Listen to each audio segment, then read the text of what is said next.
Welcome everyone to today's webinar, Transforming Healthcare in Your Community, Putting Social Determinants of Health Data to Work. I'm Mackenzie Bean with Becker's Hospital Review. We will begin today's webinar with a presentation and we'll have time at the end of the hour for a question and answer session. You can submit any questions you have throughout the webinar by typing them into the Q&A box you see on your screen. We look forward to hearing your questions. We will also have a series of audience polling questions during today's webinar. When we reach each poll slide, the poll question will pop up automatically on your screen. Our speakers will give a few seconds for you to select an answer from the options on your screen and click Submit. Thank you in advance for your participation. Today's session is being recorded and will be available after the event. You can use the same link used to log into today's webinar to access the recording. At this time, it is now my pleasure to start today's webinar by introducing our presenters. Dr. Trenner Williams is a family physician, entrepreneur, former health system executive, and consulting leader. As founder and CEO of Socially Determined, he develops the company vision, leads fundraising, and provides executive oversight for commercial clients. I'd also like to introduce Jim Bonesock. Jim drives TransUnion Healthcare's sales organization and plays a leading role in evaluating acquisition opportunities. He spent his entire 20-year career focused on various aspects of the healthcare industry with experience ranging from strategy to process, services to technology, and health systems to corporations. At this time, I am pleased to turn the floor over to Dr. Williams to begin today's presentation. Yeah, Mackenzie, I will kick this off. Thanks, Trenner, and thanks, Mackenzie, and good afternoon, everyone. And thank you to Becker's for putting this together. We're excited to be. I'm excited to be working again with my former colleague, Dr. Trenner Williams. Certainly, SDOH is a hot topic, kind of more important now than probably ever before. You know, we've had well-documented challenges in the healthcare industry, everything from changes to payment mechanisms to introducing managed care and insurance approaches. We've added consumer-driven health plans. We focused on population health and specifically clinical segmentation. And we've created these at-risk arrangements. All of those have been good efforts and some with benefit. But how do we supplement those with a holistic view of a person is the question we'll be asking today. That person wears multiple hats as a patient, as a health plan member, as a community resident, even as a customer. So today we'll set some foundation to talk about the available data and how that data is being utilized by some of the industry's leading organizations through Socially Determined. So I assume everyone on this webinar is in the healthcare industry and generally knows these statistics. If not, you joined the wrong webinar or just need continuing education credits. But as we look at this, 5% of the population generated 50% of the spending. And so why does that matter? Well, obviously, we need to identify and understand and allocate resources to managing the spend and focusing on this type of percentage of the population, and specifically this population and their spending habits, the way they interact with the system is going to matter in terms of improving outcomes in that population. Clinical data segmentation is just not enough. Furthering that case, PwC points out that complex and chronic patients are more than 8 times more expensive to the system than healthy individuals. This is putting pressure on the patients and the providers, the health plans, the employers, and the communities those residents live in. So if we don't do a better job, right, something we know is going to have to change. We all know this system because we work in it, and we know it's complex. But the non-healthcare person, the individual, how do they begin to navigate it, right? How do they find the right place of care? How do they get the right type of intervention? How do they improve their overall health and wellness through outreach from us, through interaction with the system? We know this complexity leads to high costs and poor outcomes. We know that low patient satisfaction becomes evident of the complexity of the system and the frustration that people feel when trying to navigate the system. So I would submit to you that the various stakeholders and their specific kind of missions, their goals, the way their organization is structured are not always aligned. More important, I think, the data disparities between the organizations generate differing views of the market and the industry. So our collective view should be with individuals at the center. It cannot be from simply a clinical utilization perspective, as we've had, kind of up to this point. It was a good start, but how do we create a more holistic view of that individual and the means, the situation they live in, the risks that they're exposed to, and how we need to interact with them to become more efficient, drive health, wellness, and better outcomes. An interesting stat here from Harvard and a study that they put out, kind of highlighted this in the wake of COVID, or in the midst of COVID, I should say. I'm in Dallas, one of the hot spots. We're seeing this kind of on a local level in pretty material ways, that those areas that are higher in poverty, more crowded in terms of housing, even populations of color are being materially impacted in the form of the death rate associated with COVID.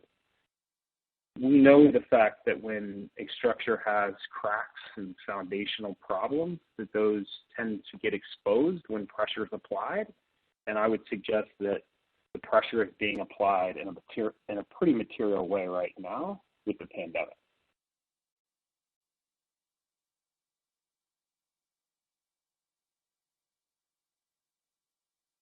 So operating in those data silos today makes us make decisions that are less than desirable because we don't have all the data available to us. And no one organization or stakeholder can pull it all together. So we have a duty as healthcare executives to try to improve our collective visibility into those situations that are driving the results. Now is the time we want to check in with you and see what you guys are doing as organizations in terms of kind of moving this forward. So our first polling question: what initiatives are you guys currently looking at for your organization? Is it value-based care? Is it expansion into different markets? Are you looking at adding data and analytical capabilities to better, understand those populations, those customers? Or is it, more around patient engagement and outreach? None of the above. These are just not a priority for your organization today. I'll give it a few seconds here for folks to submit their answers.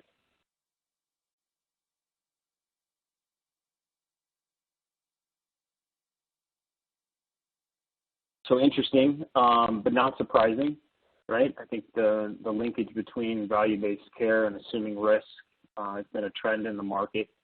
And then, using data and analytics to drive better outcomes certainly kind of go hand in hand, as well as that patient engagement and outreach. So not a lot of expansion into new markets, understandably so, probably given the pandemic that's going on right now.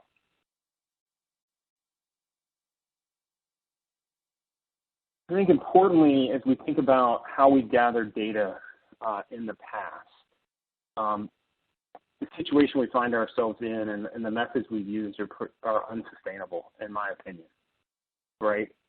Our efforts to systematically gather data needs improvement in a material way.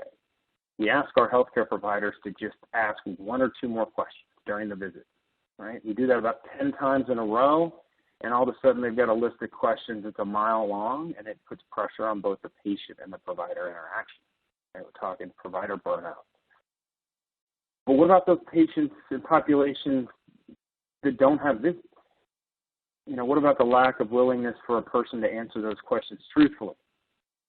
And what about the provider burnout? The lack of trust with managed care companies? Are they going to get the answers that they need? Do we send social workers to their homes? That's a manual, kind of varied and labor-intensive approach. And then how do we scale that over populations and over time?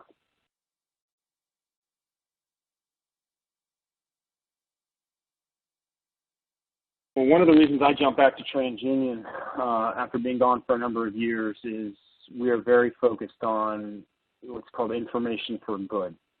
You know, we look at gathering information, help organizations make better decisions about, you know, the populations they serve in the healthcare world, the risks they have in different financial segments, all important in terms of having that information readily available to make kind of informed decisions. And historically, certainly that was based on our financial markets and banks and lenders, et cetera, but it's evolved in a meaningful way. As you guys know, there's three major credit bureaus, right? Experian, Equifax, and TransUnion. And there's also three large national public record companies, and you know LexisNexis and Wolters Kluwer and Thomson Reuters. The truth is there's only one that has both, and TransUnion is that one company that has both kind of public record information as well as the historical credit bureau information.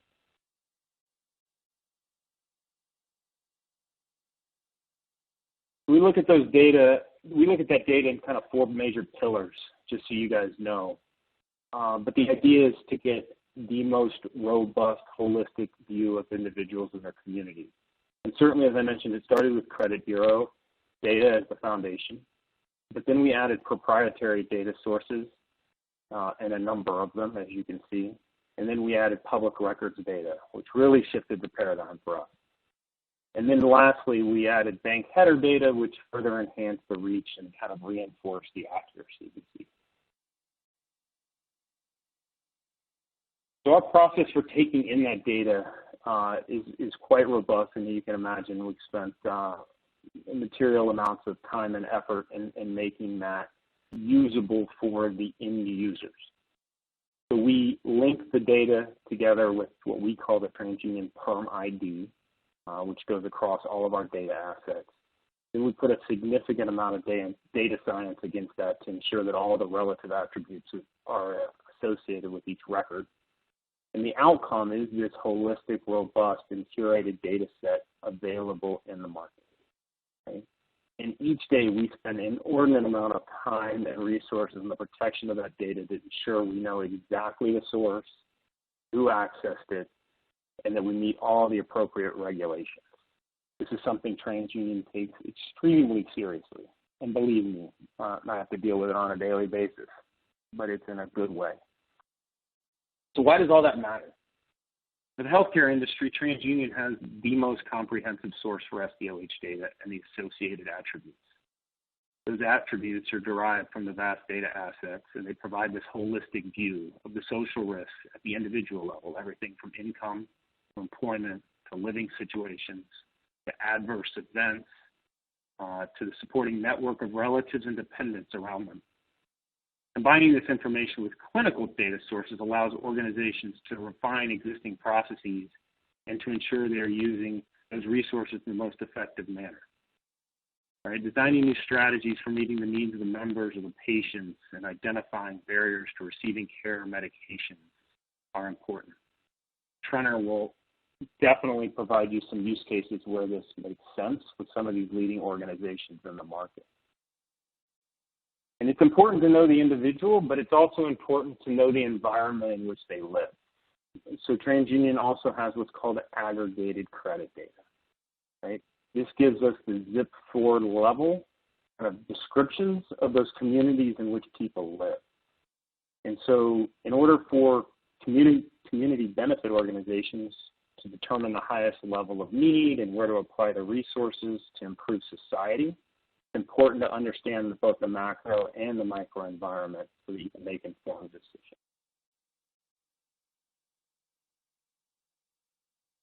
So as we pull all that together, before I turn it over to Trenner, I want to ask you guys how we can kind of challenge ourselves collectively and our organizations and our communities to do a better job of pulling that data together and utilizing it in a meaningful way to improve the health and wellness of the people we're treating, the members of our health plan, the members of our community, or our customers for that matter. So our last polling question in my section before I turn it over to Trenner, to what extent is your organization kind of managing data? And I'm talking beyond the EMR or the practice management system to understand these socioeconomic factors, right? How are you getting a holistic view of the person?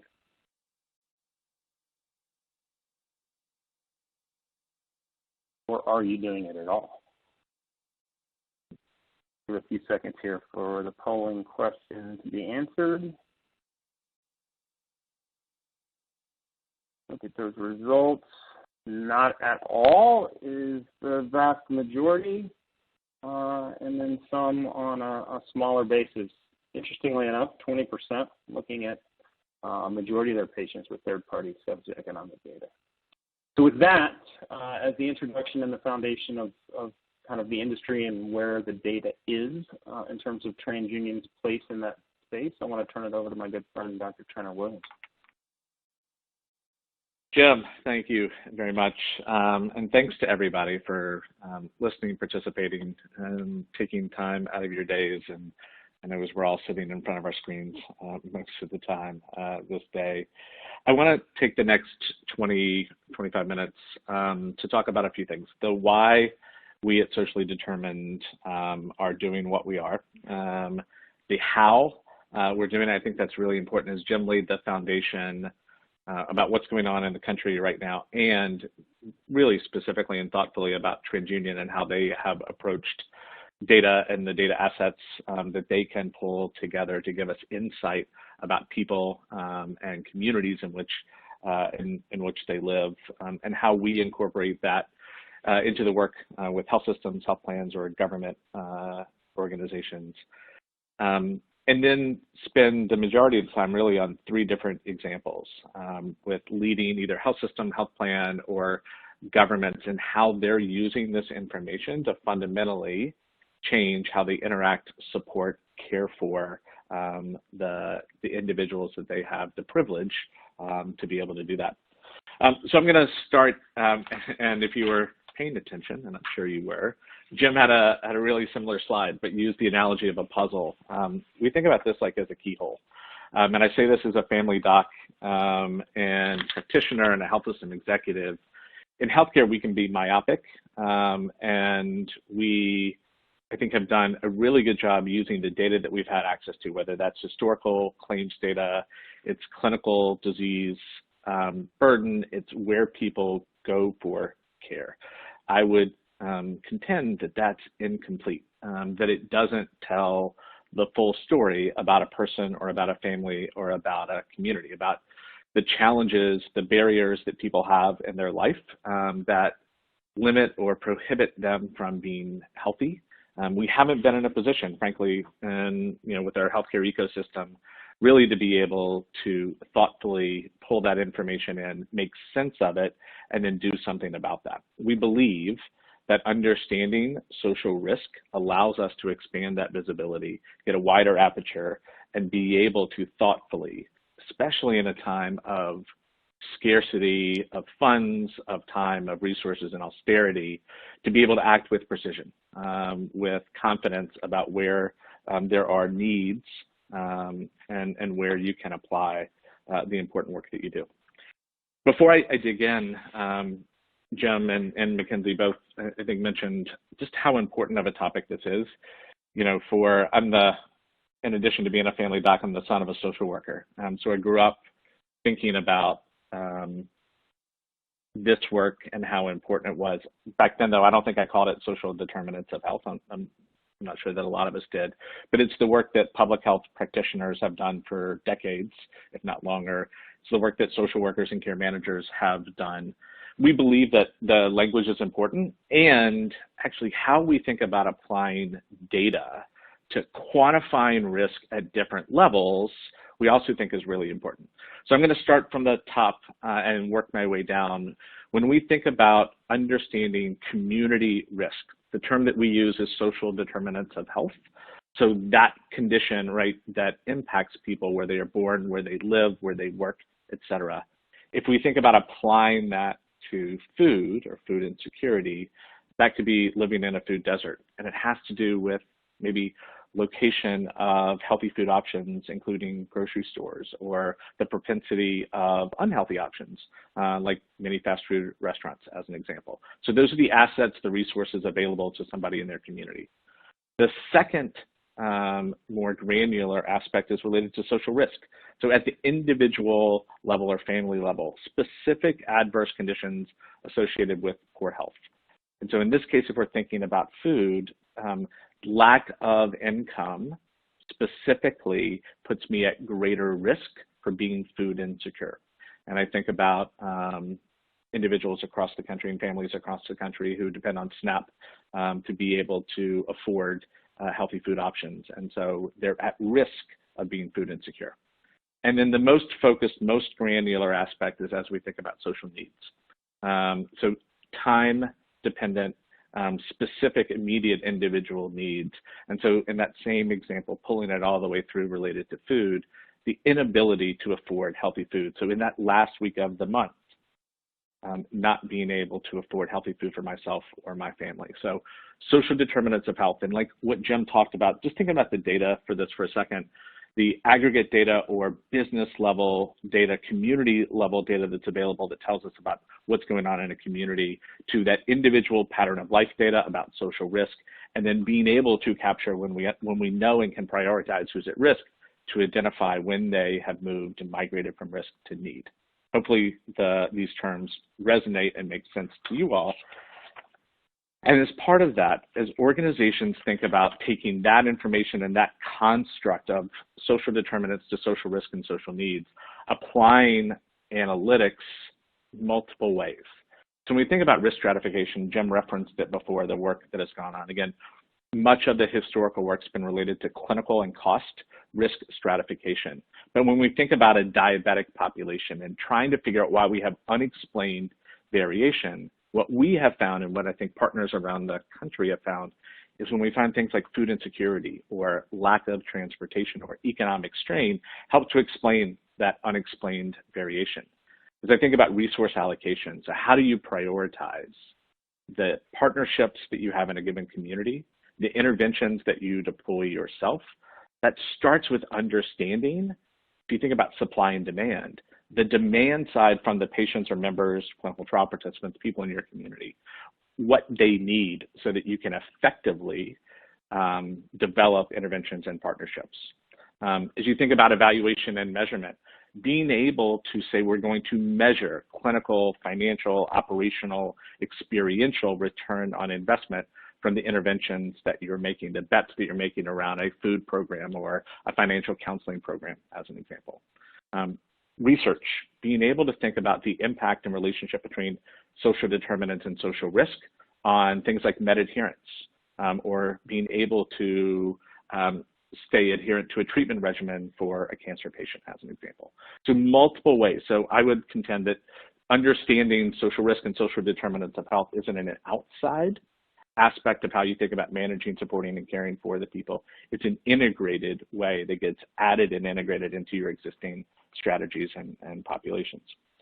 So as part of that, real quickly, just a little bit of the how we do what we do. I'll work you left to right. We start by pulling together, aggregating in a scientific method data from multiple sources. The wonderful thing in 2020 is we don't have challenges related to what data is available. Being able, and again, in a thoughtful, scientific, data science-driven way, be able to aggregate the right data elements around the right domains, we believe is critically important. We aggregate open public data from federal, state, sometimes local sources. Commercial data, what Jim described, makes this work possible. So the access to whether it's community data or person-level pattern of life, financial, legal, housing data, combine that then with the rich data that health systems, health insurance companies, government agencies have, clinical data from EHRs and EDWs, claims data from claim processing systems, screening data, that individual data to be able to add to the mix, not instead, but add to programmatic data as you referred patients out to different programs, either your own internal or external, being able to pull that together in one common database to create, for us, we create individual risk scores at a community level, well below the neighborhood level, and I'll talk about that in a second, and at a person level. And you think about those as building blocks to better understand the risks that people have, and then displaying that information differently, because the use cases that we just described before look different for different individuals. So whether it's understanding at a geospatial level what my community looks like, being able to have individual risk scores at a person level, looking at populations, and being able to measure the impact. And I'll reference that as we talk about some of our, again, some of the great partners that are out there in the country doing this work. So first poll question from me, as you think about what method of patient risk assessment you're currently doing at your organization, general intake, risk assessment as part of a discharge checklist and process, is it electronically integrated into your EHR and workflow? Is it some combination of the above? Is it none of the above? I'll give you all a few seconds to answer that.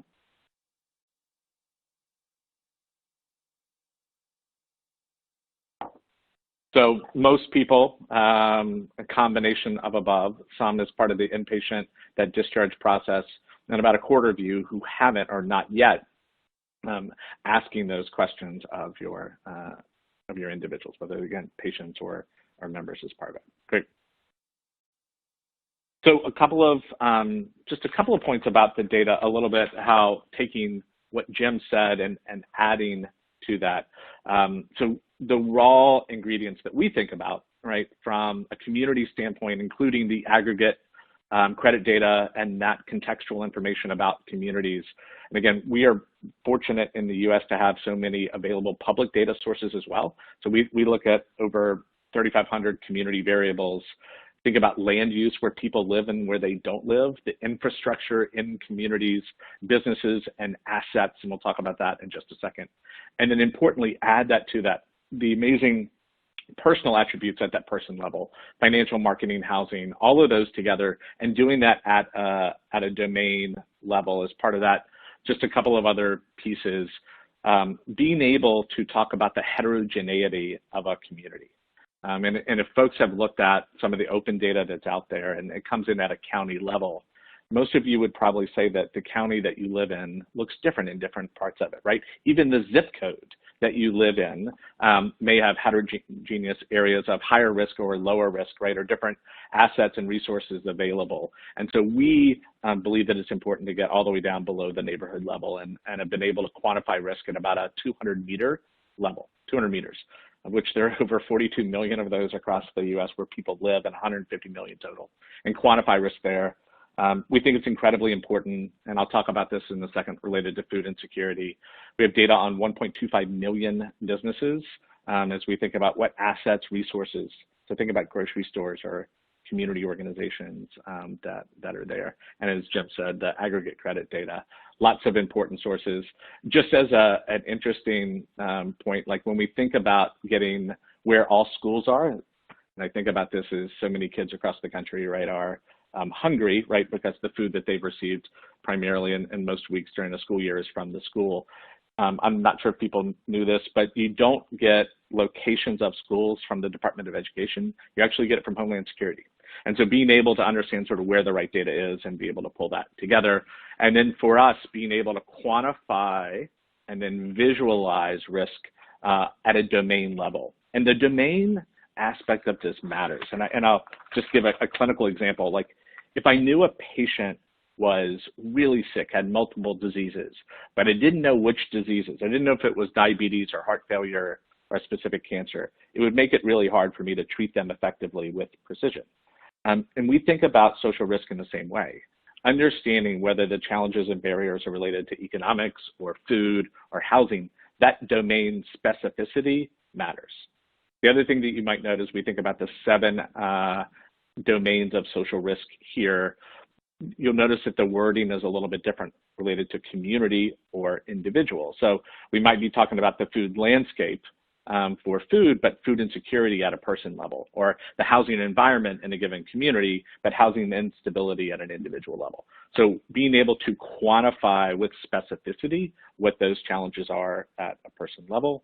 And then just to give you an idea of what this looks like before we talk about the 3 examples that I'm going to go through. So if we think about food, using data like the density and distance to healthy food options, including grocery stores, the presence and ratio of unhealthy options to healthy options, the eligibility and availability of SNAP retailers, but it's more than just availability. So looking at for a community, like gross income, as we think about how that might impact a food budget. So that's at a community, at a food landscape level. And then individual level, it's my own personal economics. It's am I eligible for SNAP? Education level, literacy level, language as part of that, my distance where I specifically live in my proximity to healthy options, all the way down now to that social need. So social determinants of health on the top of the community, social risk, and then the social needs. So if I'm positive on a food screen and I have said that I am hungry now or have been over the last 30 days without food. So hopefully that gives you a little bit of sense of sort of the why and the how.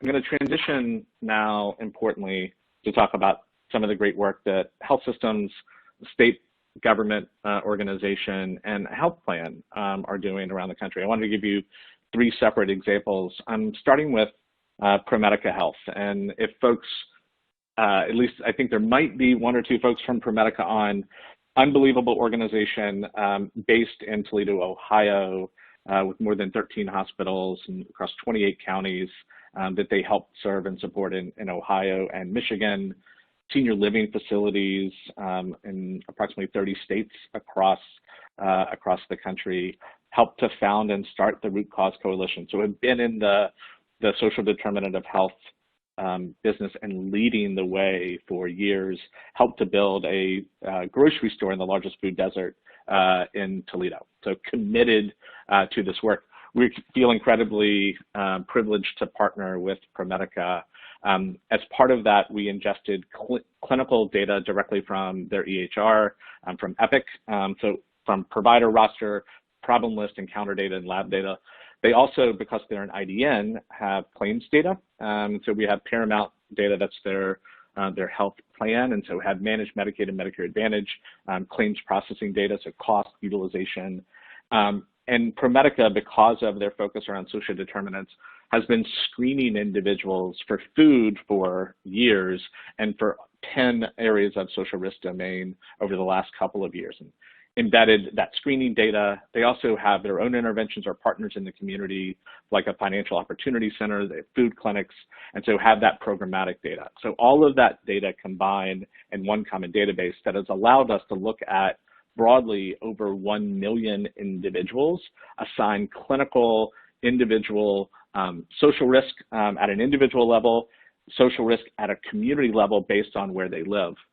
Importantly, going back to some of those use cases, thinking about we prioritize with them the cohorts of individuals by disease, by insurance, product, by geography, where there was the greatest opportunity to intervene, where they thought that they could have the biggest impact on individuals.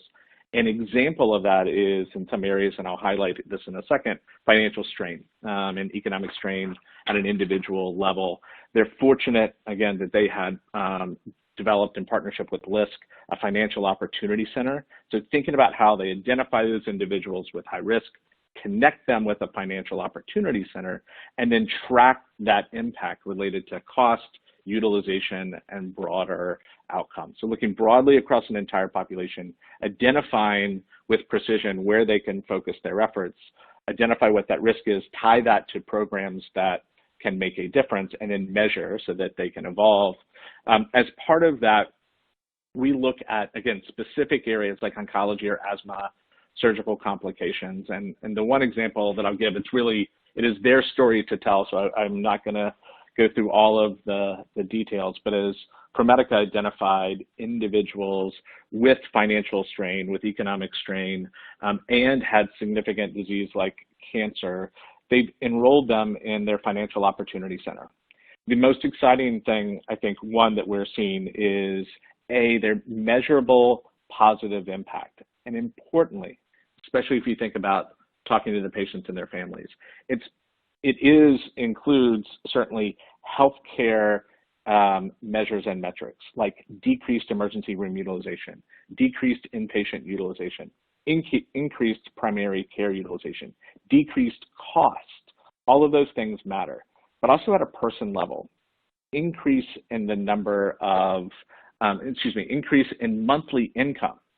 So as those individuals have been enrolled in the counseling and support services, they've seen measurably, on average, their monthly income go up, their credit score go up as part of that. And so really important as you think about being able to measure those impacts. A couple of other important points as part of this, those individuals we have data on also because they became more engaged with the healthcare system. There were new diagnoses that were made, some in chronic disease, some in cancer, on patients that potentially would have been delayed. And so real important stories and examples of the value. The other thing that we realized as we've looked at this data is there's still opportunity with individuals that are at higher risk from a financial standpoint to get enrolled in this program. And so what we've noticed, and I think we see this around the country, is a lot of times the first individuals that get enrolled, maybe not first engaged, but first enrolled and managed, aren't always your highest risk individuals. And so they have got opportunity now with demonstrated results to be able to scale that to other organizations or to other individuals within the organization. Okay, last poll question. Which of the following is used at your organization for advanced analytics? Are you using out-of-the-box tools directly from your EMR, practice management, your core systems? Are you using third-party data software services, a vendor to be able to help you do that? Your own analytical team and ad hoc reporting, a combination of the above, or none of the above? I'll give everybody about 10 seconds.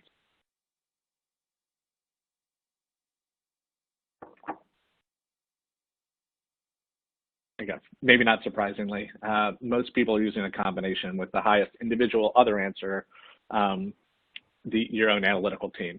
And I think that's so important. I think the work that we've seen around the country is most of the time it's not a or, it is an and. And so how best do you empower your internal analytic teams and investments that you've made there to be able to provide tools and insights that they can use? And it's an and process with them. Okay, so a couple more examples, and then we'll turn it over to you all for some questions as we go through. I hope that you've been using the chat feature to add those in. The next example is specifically related to COVID, and it has to do with the state of Maryland. I don't know if we have any Maryland folks on the line. The state of Maryland, as the pandemic started in March, the end of March, beginning of April, launched a task force for vulnerable populations, broadly defined. We at Socially Determined separately had developed risk indices at a community level and an individual level tied to COVID risk. And so think about the risk of severe morbidity and mortality and infection related to COVID. So at a community level, thinking about things like age distribution, looking at community disease burden, crowding, congregate living, economic stress, housing instability and stress, infrastructure availability, all that allowed us to quantify risk at that community level. At the person level, right, looking and thinking about World Health Organization and CDC guidelines related to chronic disease burden and specific disease, age of individuals, and community risk, along with food, housing, and economic risk, developed a COVID vulnerability index and then able to use positive screening data early on to look at individual factors as part of that. So we had created this model, and then the work, so with the task force, they wanted to identify those individuals, again, at highest risk so that they could act on them and ideally help prevent them from getting COVID, being admitted to the hospital, and being able to manage their chronic diseases and other challenges that they had. So we looked on, I'll walk you left to right. We looked at age, increasing in age, increasing in risk, looked at disease, roughly 36 different disease areas as identified by World Health and CDC, and then the COVID risk factors, both COVID and food, housing, and transportation. We had data on 2.6 million individuals in the state of Maryland. So that's essentially all of Medicaid, all of Medicare. Based on those factors, identified a group of 900,000 people with elevated risk. Still too big of a number, frankly, to manage. And so we did additional risk stratification. And while we create, and you may have seen risk scoring sort of from a 1, which is little to no risk, to 5 being severe risk, we actually use a continuous variable. So we're able, by person in order, be able to identify the top 164,000 people with the highest risk, the next group of about 258,000, and the last group of over 400,000. Maryland is really fortunate. They have an incredible history with a statewide HIE, CRISP. CRISP was able to provide that information from the state, and then more importantly, I would argue, deliver that information back to the state. So to the state health department, those individuals by name, where they live, and their risk factors at the state and at the local health department level.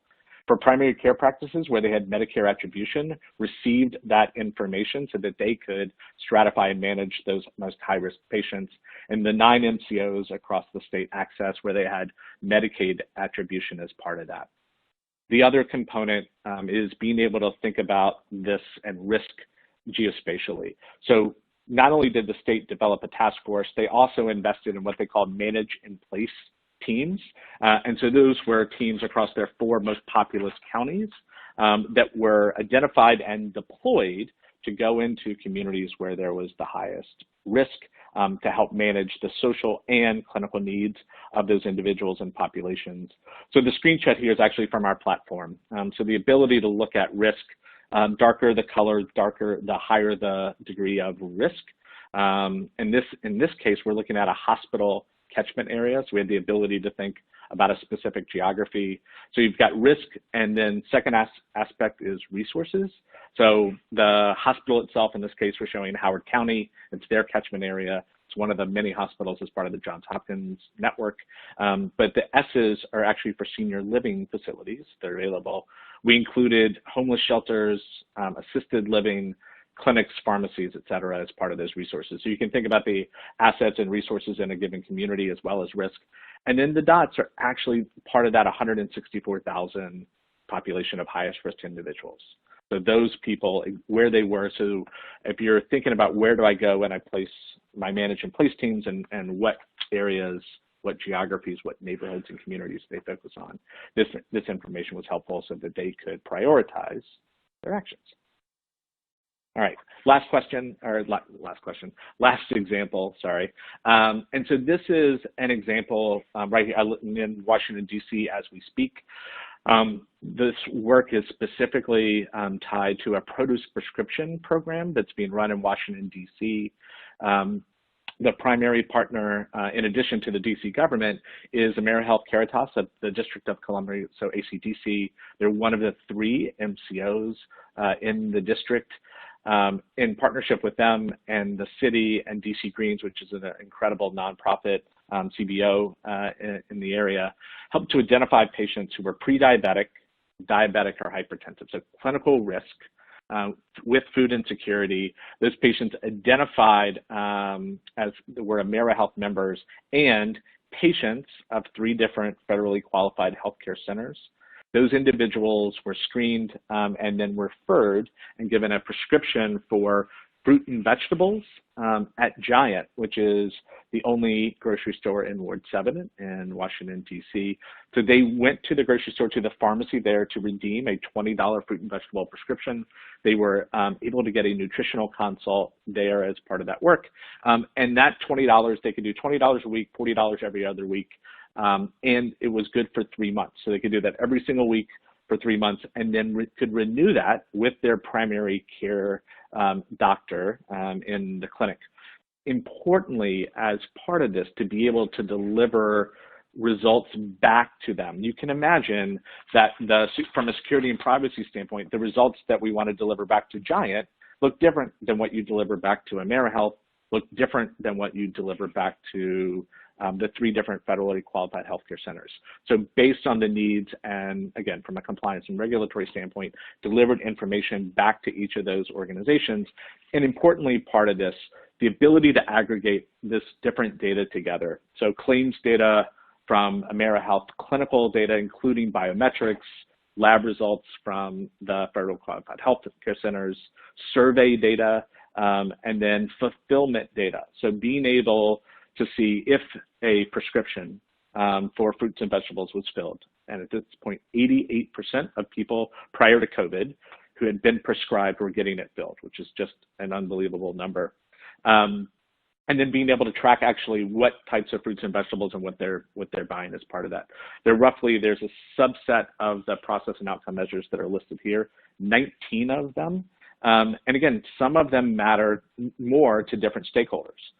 So for Giant, as an important partner and to keep them invested in this program, one of the things they saw is that the medical prescriptions for these individuals, they were transferring, over 22% of the group transferred their medical prescriptions from another pharmacy to the Giant pharmacy. They also saw a 2% increase in the overall vegetable buy during the time frame of this initial work. So that matters to them. AmeriHealth seeing impact and related to cost and utilization, emergency room and overall cost for these patients, for the clinic's patient satisfaction and experience, as well as clinical biometric markers as part of that. So as we wrap that up, so 3 different examples, health system, government organization, health plan, and the last one, health plan with FQHCs and government, coming together and being able to use in a very determined way specific data assets and insights to better understand the populations that they were caring for, act upon, prioritize those interventions, measure that impact. I hope this is just a glimpse into sort of what's possible, gives you all continued confidence about the work that you're doing and ideally sort of the opportunities that are out there. So Mackenzie, I'm going to turn it back over to you, and I know we have about 13 minutes, I think, for questions, and look forward to them. Yeah, well, thank you so much, Dr. Williams and Jim, for such a great presentation. We'll now go ahead and start today's Q&A session. Please submit any questions you have by typing them into the Q&A box you see on your dashboard, and we will try to get through as many questions we have time for in the next 13 minutes. We've already had a lot of great questions rolling in. The first is from an audience member who's asking, in your data collection and aggregation, do you experience issues in data reliability, accuracy, and availability in more rural geographic regions? Jim, do you want to talk about that? Yeah. I will take that. Because of the very nature of our data, there's certainly instances where people operate outside of a credit bureau. Right? They tend to stay in cash. They don't have lines of credit. They haven't taken out loans. They're not active in that. And so there's a population, and certainly below the age of 18, where that information doesn't capture the entirety of the population, which is important why we've expanded beyond that into the proprietary data sources, the public records data, and the gathering of that information to get, kind of a larger percentage of the population and the attributes associated with them. And so the credit information certainly is important from a financial aspect, from a contact aspect, and that kind of thing. Certainly, many sources feeding into that database there to be able to, capture their simple things as their contact information, right? Where they're living at the time, what's their phone number, those kind of things. But all of that supplemented with this additional data sources, which allows us to expand that far beyond those who operate in the credit world into other kind of, be it driver's records or, tax returns or, the amount of data and the sources we gather from kind of gives us a very expansive view of the United States population and, quite frankly, the global population in those countries in which we operate. And so we don't find a terrible drop-off when it comes to things necessary for looking at social determinants of health because of the wide variety of the data assets we have. I mean, to put it in perspective, we've managed 65 petabytes of live data on individuals today. So that's, people talk about big data. We've got big data and then some. So it doesn't really fall off as much as you would imagine in rural areas. Perfect. Thanks for providing some insights there. That's helpful. Another audience member is asking, where do you see challenges moving forward? Is it more so in terms of the data and the fact that, an organization might not have the data, or is it more with the execution and they don't know what to do with it? Jim, if I can, I'll take that. Yeah. So, Mackenzie, I think, and for the person that asked the question, what we see across the country, I think, is an execution challenge. And there are a couple of reasons for it. So one is, and we mentioned before, we have, let's say we as an ecosystem have access to this data, and arguably, right, it's not just the data, it's the insights, risk metrics, and understanding that is achievable, that is available now. So what we find, one is when you talk to most organizations, they're overwhelmed with, frankly, how much there is to do. So how do you thoughtfully prioritize, and where do you start? And then the third piece in the healthcare, right, big systems and plans. We are many times the dominant, right, organizations in a given community, and yet to be successful in this work, it has to be something that's done with the community, not to them. And so thinking about that balance of where do you prioritize, how do you engage community partners as part of that, how do you start and then continue to grow? So I think for organizations looking at where they've got financial risk where they have real need is great places to think about starting points for them. Perfect. Thanks for touching on that, Dr. Williams. The next question here has to do with food deserts, and the audience member says, we in Rockland County, New York, have been unable to get insurance companies to cover home-delivered meals, even to areas that are food deserts with no local supermarkets. So how can we get the insurance companies on board, they're asking?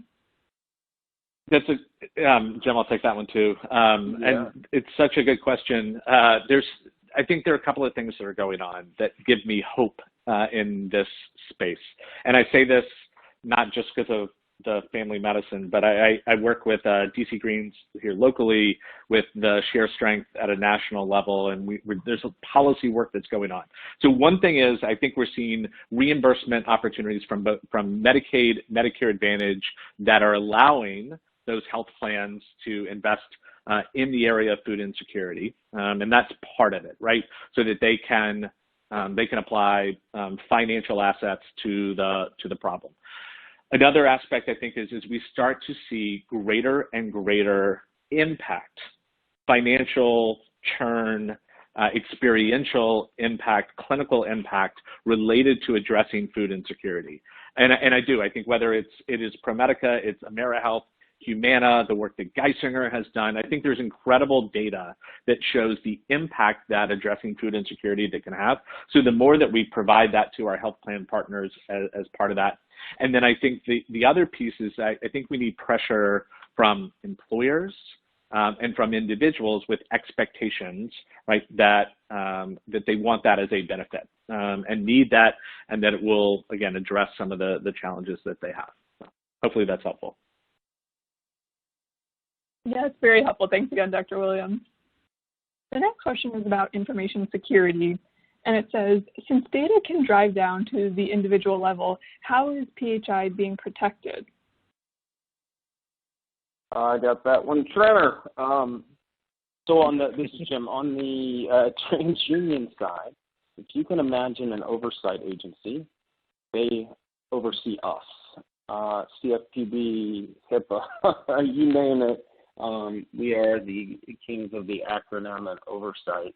And so from a TransUnion perspective, healthcare data is walled off by itself in a separate TransUnion healthcare organization, which we can combine it with other social attributes, but cannot share it without being under the guise of HIPAA and whether or not somebody has the ability to view that data and signs the appropriate BAA as another. So between our organizations, when it comes to TransUnion cultivating the attributes, et cetera, we provide that data into Socially Determined as one of our partners today, who then combines it with the clinical data with the same guidelines that would be and regulations imposed from HIPAA to protect PHF. Yep. And then maybe just an addition, Mackenzie. So we at Socially Determined have gone through the high trust certification process and finalizing that. It's incredibly important. We don't share. So as we collect with any one of those partners that I mentioned as we went through some of those examples, we don't share that commercial data that we would get from TransUnion with anybody else other than those organizations for whom we got the data so that they could better care or manage those patients or members, or both, depending on how they look at it. It's not shared with anybody else as part of that. So hopefully that's helpful too. Perfect. And let me just add one quick follow-up from an audience member, specifically asking, is this information shared with CMS?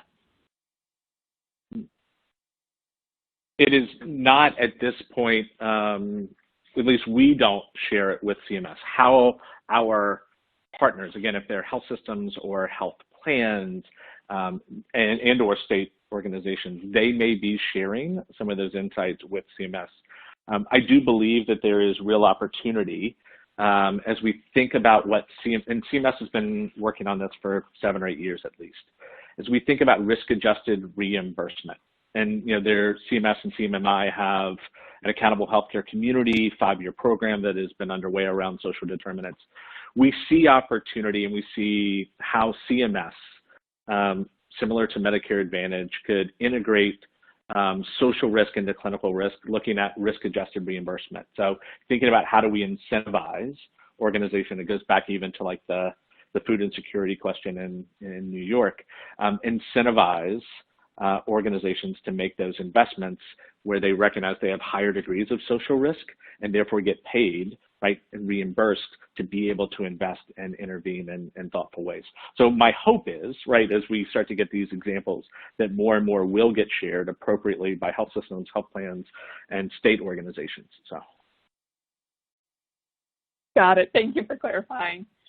Another audience member is asking if you can share some high-level numbers of cost of care savings for an organization so they can get a sense of that. Sure.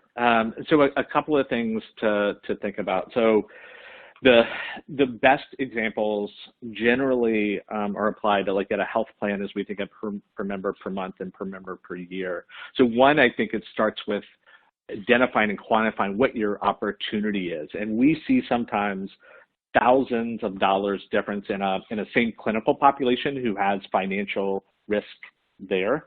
Not financial risk, has social risk tied to that, and that is leading to that variation. We're seeing examples of 20, 25, 30% reductions in per member per year, per member per month cost associated with interventions as part of that.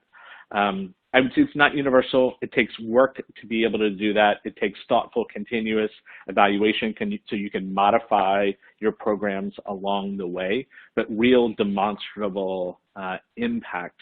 And I think the industry arguably has seen more as well.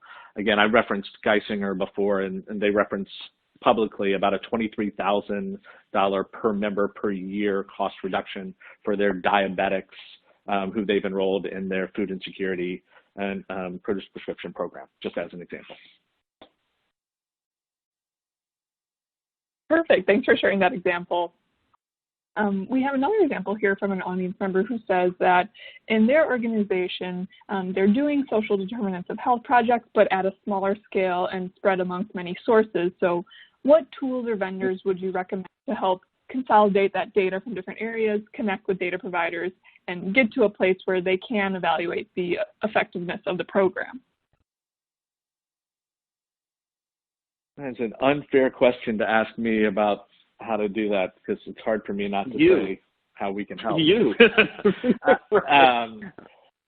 No, I think it's a really good question. I do think the work that across the country has been focused more often than not on smaller pilots. So I think looking at your organization, getting strategic buy-in from whether you're a system or plan or other about how to integrate this and what that trajectory looks like. So expansion, whether that's geographic, clinical, and across products, so that you've got the investment to be able to do that. I'm thinking looking hard at the resources, the internal resources, capabilities, analytically, at the bandwidth and other priorities that people have. So thinking about what you can contribute internally. And then thinking about the companies that are out there that can help. I am biased and believe that organizations that are focused analytically on social risk have that domain knowledge that's super helpful. So I say that sort of domain specific versus generalist, because this is new work and it is new science, and having that expertise at the end of the day, I think, is helpful. Perfect. Well, it looks like we have time for one more question that I think will be nice to end on, which is, what will it take to make social determinants of health more mainstream in healthcare? Jim, you want to start and I'll finish? Again, I think the availability of the data, the improving nature of the consolidation of that data, the attributes that need to be built off that data, and that's where TransUnion is spending our time, is making sure we cultivate that data, we make it available to the various stakeholders. I mean, certainly insurance, managed care companies and other have actuarial and data sciences, departments that can make sense of that data and put that data to use immediately. Other provider organizations certainly don't have types of resources necessary to do that. And so how can we, as TransUnion, cultivate that data in a way that makes it ingestible and usable, and then work with partners like Socially Determined, who we work with in many different ways. I saw that as a question. But we fuel that engine, and they in turn work with the so what with those end clients to say, now give me the clinical data, I'll combine it, and I will help you work on the what are you trying to accomplish and how can we measure those outcomes. We're the fuel for their engine at the end of the day. So I think making that data available in more of a real-time manner is going to be important, and not doing this onerous collection of data in a haphazard manner in a manual way.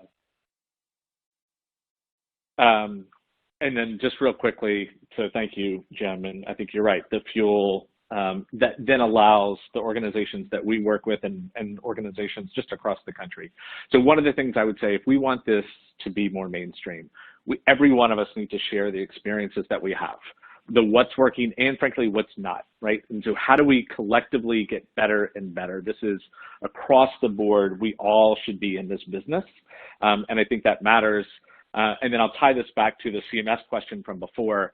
The more that we can link this to reimbursement, right? And we incentivize doing the right thing for people, use information for good, and power us to get better outcomes, I think we all win.